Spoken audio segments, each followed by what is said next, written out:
नमस्कार दोस्तों। आज हम बात करने वाले हैं पावर फाइनेंस कॉर्पोरेशन यानी पीएफसी के लेटेस्ट Q4 के नतीजों की। अक्सर ऐसा होता है ना कि वित्तीय नतीजों की हेडलाइंस कुछ और कहती हैं और उनकी जमीनी हकीकत कुछ और ही होती है। पीएफसी के इन ताज़ा आंकड़ों में भी हमें कुछ ऐसा ही देखने को मिल रहा है। तो बिना कोई समय बर्बाद किए चलिए सीधा मुद्दे पर आते हैं और उस सबसे बड़ी खबर से शुरुआत करते हैं जिसका रिटेल इन्वेस्टर्स को सबसे ज्यादा इंतजार रहता है। तो सबसे पहली और शानदार खबर, कंपनी ने 3.95 रुपए प्रति शेयर के एक बहुत ही आकर्षक डिविडेंड का ऐलान किया है। जो इन्वेस्टर्स डिविडेंड के जरिए रेगुलर इनकम चाहते हैं, उनके लिए तो एक कमाल की बात है। स्क्रीन पर यह नंबर देखकर ही किसी के चेहरे पर मुस्कान आ जाए। लेकिन ठहरिए, एक स्मार्ट इन्वेस्टर के तौर पर हमें सिर्फ डिविडेंड देखकर तो नहीं रुकना चाहिए ना। हमें कंपनी के कामकाज की गहराई में उतरकर असली तस्वीर देखनी होगी। तो डिविडेंड की इस चमक दमक से थोड़ा आगे बढ़ते हैं और कंपनी के कोर बिजनेस यानी रेवेन्यू और टॉप लाइन ग्रोथ पर नजर डालते हैं कि आखिर बिजनेस कितना बढ़ रहा है। अब जरा इन रेवेन्यू के आंकड़ों को देखिए। पिछले साल इसी क्वार्टर में कंपनी का रेवेन्यू था 14,938 करोड़ रुपए और इस साल ये पहुंचा है 15,318 करोड़ पर। सुनने में बड़ा लग रहा है, लेकिन अगर आप ध्यान दें तो साल दर साल ये ग्रोथ सिर्फ 2% के आसपास ही है। और अगर पिछली तिमाही यानी Q3 से इसकी तुलना करें तो तिमाही दर तिमाही ग्रोथ लगभग 6% है। साफ शब्दों में कहें तो रेवेन्यू में कोई बहुत बड़ा जंप नहीं है, ग्रोथ काफी सुस्त नजर आ रही है। अब बात करते हैं सबसे जरूरी हिस्से की, इंटरेस्ट इनकम यानी ब्याज से होने वाली कमाई की, क्योंकि एक फाइनेंस कंपनी की असली कमाई तो यही है। लेकिन यहां ठहराव और भी ज्यादा साफ दिखता है। पिछली तिमाही में यह आंकड़ा 13,935 करोड़ था और इस बार 13,925 करोड़, लगभग बिल्कुल वैसा ही। सालाना ग्रोथ भी बस 1.5% के आसपास ही अटक गई है। मतलब कंपनी के मुख्य लेंडिंग ऑपरेशन से कोई खास एक्स्ट्रा कमाई नहीं हुई है। तो ये जो फ्लैट टॉप लाइन हमें दिख रही है, इसके नीचे दरअसल एक गहरी कमजोरी छिपी है। आइए देखते हैं कि आखिर असल में आंकड़े कहां मात खा रहे हैं। किसी भी फाइनेंस कंपनी की सेहत का असली राज छिपा होता है नेट इंटरेस्ट इनकम यानी NII में। आसान भाषा में समझें तो उधार देने पर जो ब्याज मिला और उधारी लेने पर जो ब्याज चुकाया गया, उसका सीधा अंतर। मार्केट हमेशा इसी NII पर पैनी नजर रखता है, क्योंकि यही कंपनी का असली ऑपरेशनल इंजन माना जाता है। और यहीं पर असल झटका लगता है।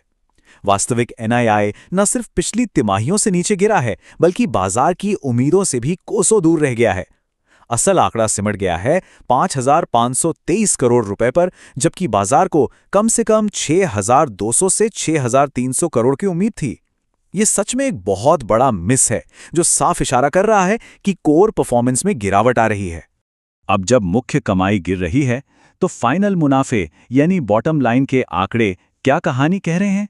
चलिए इस मुनाफे की छिपी हुई हकीकत को समझते हैं। यहां पर एक बड़ा ही लॉजिकल सवाल दिमाग में आता है। जब कोर लेंडिंग बिजनेस ने कम पैसा कमाया, NII गिर गया, तो मुनाफे में अचानक से इतना बड़ा उछाल कैसे आ गया? आखिर ये जादू हुआ कैसे? हैरानी की बात देखिए, कंपनी का रिपोर्ट किया गया मुनाफा साल दर साल 25% की जबरदस्त छलांग लगाकर 6,324 करोड़ रुपए पर पहुंच गया है। मार्केट तो सिर्फ 5,420 करोड़ का अनुमान लगा रहा था। ये 25% का जंप हेडलाइंस में देखने में बहुत शानदार लगता है, लेकिन जैसा हमने अभी देखा, कोर बिजनेस तो एकदम फ्लैट था। तो फिर ये मुनाफा आया कहां से? इस पूरे रहस्य का इकलौता जवाब है ये आंकड़ा, 1,381 करोड़ रुपए। कंपनी को फाइनेंशियल इंस्ट्रूमेंट से ये एक बड़ा एकमुश्त यानी वन ऑफ फायदा हुआ है। दिलचस्प बात यह है कि पिछले साल इसी मद में कंपनी को 444 करोड़ रुपए का घाटा हुआ था। तो इस बार हुए इस बड़े मुनाफे ने कुल खर्चों को कम दिखा दिया है और सीधे प्रॉफिट को ऊपर खींच लिया है। ध्यान रखिए, यह रोजमर्रा के बिजनेस से आया पैसा नहीं है, ये बस एक अकाउंटिंग का फायदा है। अगर हम इन आंकड़ों की परतों को थोड़ा हटाएं तो हकीकत आईने की तरह साफ हो जाती है। इस 6,324 करोड़ के शानदार मुनाफे में से अगर हम इस 1,381 करोड़ के वन ऑफ गेन को हटा दें, तो असली ऑपरेशनल मुनाफा लगभग 5,000 करोड़ रुपए के आसपास ही टिकता है। और पिछले साल का मुनाफा क्या था? 5,108 करोड़। यानी इस अचानक हुए फायदे को बाहर निकालें तो असलियत में कंपनी का मुनाफा बढ़ने के बजाय पूरी तरह से फ्लैट ही रहा है। तो अब सवाल उठता है कि इन सब का EPS पर क्या असर पड़ा। आइए सीधे अंतिम निष्कर्ष और इस क्वार्टर के रियलिटी चेक की तरफ बढ़ते हैं। देखिए, EPS यानी अर्निंग्स पर शेयर गणित के हिसाब से तो छलांग लगाकर 19 रुपये 16 पैसे पर पहुंच गया है, जो पिछले साल 15 रुपये 48 पैसा था। लेकिन हम सब अब जान चुके हैं कि ये उछाल उसी एकमुश्त मुनाफे की वजह से है जिसने कुल खर्चों को कम दिखा दिया है।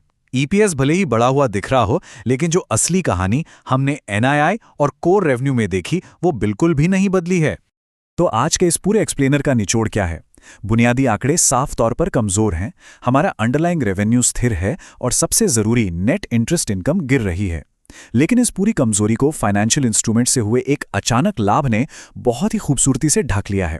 मुनाफे में जो तेजी दिख रही है वो दरअसल एक अकाउंटिंग गेन है जिसने ऑपरेशनल सुस्ती पर पर्दा डाल दिया है।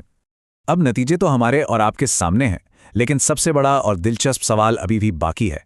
क्या बाजार इस हेडलाइन मुनाफे का जश्न मनाएगा या फिर कोर बिजनेस की इस कमजोरी के लिए स्टॉक को सजा देगा? जब एक अकाउंटिंग जीत का सामना असली ऑपरेशनल सुस्ती से होता है तो इन्वेस्टर्स का क्या कदम होगा? इसी सवाल के साथ मैं आपको छोड़े जा रहा हूं, सोचिएगा जरूर। आज के इस एक्सप्लेनर में हमारे साथ जुड़ने के लिए बहुत बहुत शुक्रिया।